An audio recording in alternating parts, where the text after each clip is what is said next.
Saya rela mendaftar di kampus lain demi satu sekolah itu. Dan apa yang terjadi? Resikonya saya pun tidak diterima di sekolah tersebut. Saya berhenti gap year 1 tahun. Di waktu pengumuman saya tidak terima di sekolah tersebut, saya menangis di depan kedua orang tua saya. Saya benar-benar di situ merasa kayak menjadi anak yang berguna. Lebih ke gini, kenapa saya tidak? Kenapa saya nggak bisa ya? Padahal kedua kakak saya itu bisa. Saya merasa kayak, aduh, saya nggak bisa menggantikan orang tua saya waktu itu ya. Kemudian saya pun rela satu gap. Ya kan otak orang membeda-beda kawan. Semua orang otaknya pinter, tertata rapi. Terus yang berantakan ini di mana kerjanya? Jadi ya memang harus disadari ya. Yang begini-begini memang kayak puzzle ya sih ya, saling melengkapi cuy. Ada yang bener-bener, ada yang berantakan aja terus. Ya, ini memang harus ketemu sama pawang yang bener. Lanjut guys. Yang dengerin Yang ini hanya saya lakukan untuk agak hanya aneh. kuliah di kampus yang ada di kota saya. Nggak malam lagi. Dan ketika saya kuliah di kampus selama 4 tahun, apakah Gua habis saya ikut PNS tidak punya nilai tidak sama sekali. Saya Iya. merasa kayak Enggak lu. pengen banget menjadikan keluarga PNS itu. Semua orang yang ada di keluarga PNS saya pengen banget dicap seperti itu. Selain itu karena ada ego juga, karena merasa saya harus bisa seperti kedua saudara saya itu. Ada ego saya sendiri di situ. Isi ble. Sebenarnya kembali lagi saya tekankan orang tua saya itu benar-benar membebaskan saya. Tapi ini murni karena ego saya. Karena melihat yang dipandang itu cuma kedua kakak saya. Dan ada juga kejadian yang cukup menyakitkan dan membuat ego saya semakin tinggi. Ketika saya bertemu dengan teman saya dibercandain dengan teman saya kurang lebih begini. Wah, kedua kakak kamu sukses ya, sedangkan kamu masih gini aja. Jangan-jangan kamu produk gaganya orang tua kamu. Lebih kasarnya lagi, ini benar-benar jadi kamu ini cuma sisa-sisa sperma dari bapak kamu yang kurang bagus.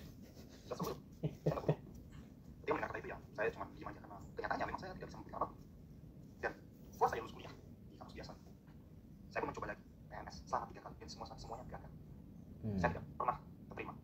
Tes pertama yang pertama itu namanya apa ya? TWK apa itu? Pokoknya yang ujian jalur pertama aja saya tidak pernah lolos. Di situ saya benar-benar sedih dan merasa wah. Nggak bayar kali lu, gua rasa lu coba lu bayar ya kan pasti lolos langsung. Soalnya kayak gitu-gitu tuh kelihatannya gampang kalau kita punya duit guys. Nggak punya duit susah, disusahin. Bukan disusahin lagi. Waduh kuotanya penuh. Lolos pun kuotanya penuh. Akhirnya apa nggak lolos kan? Apakah saya yang berbeda ya? Beda. Dua orang tua dengan dua saudara saya. Beda.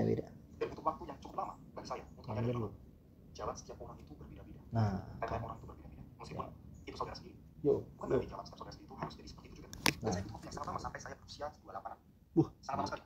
Itu bukan sangat lama lagi. Itu keterlaluan namanya bang. Gue 27 aja nggak pernah sama sekali kayak ngelamar ke PNS sama sekali nggak pernah. Jadi lupakan lah. Karena itu jalur menurutku jalur apa ya, pengabdian yang membuat lu jadi kayak bergantung gitu loh. Gitu. Ngapain menggantungkan diri, mendingan lu digantungkan orang. Saya baru sadar bahwa kebodohan saya ketika saya berusia belasan, ketika saya berusia 20-an, kenapa saya tidak mencari jalan diri saya sendiri? Kenapa saya tidak mencari tujuan hidup saya sendiri? Betul. Kenapa saya cuma berpatok pada kedua kakak saya? Iya, Kenapa saya kenapa, pikirnya Bang? terlalu sedikit kalau sukses itu harus menjadi seperti itu? Karena ada azan. Itu. Oke, kita lanjut kembali ya, azannya udah selesai. Kenapa? Jadi butuh waktu yang lama bagi saya untuk menyadari semua. Butuh waktu yang lama sampai mata saya terbuka. Bodoh Sebenarnya itu. peluang untuk menjadi orang sukses itu tidak hanya dengan satu cara. Dan saya sendiri pada akhirnya bisa menemukan jalan sukses menuju ketika Bogor. usia 30-an. Dan mungkin banyak banget keraguan-keraguan yang saya alami.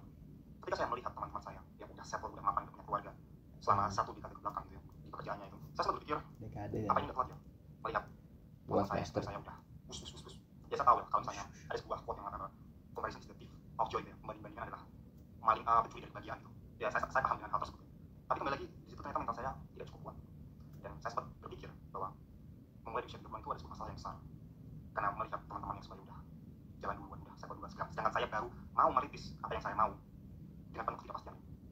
Dan semua itu pikiran-pikiran yang saya berpikir bahwa memulai di usia 30-an itu ada sebuah masalah besar hilang ketika sebuah momen yang menyedihkan terjadi pada hidup saya.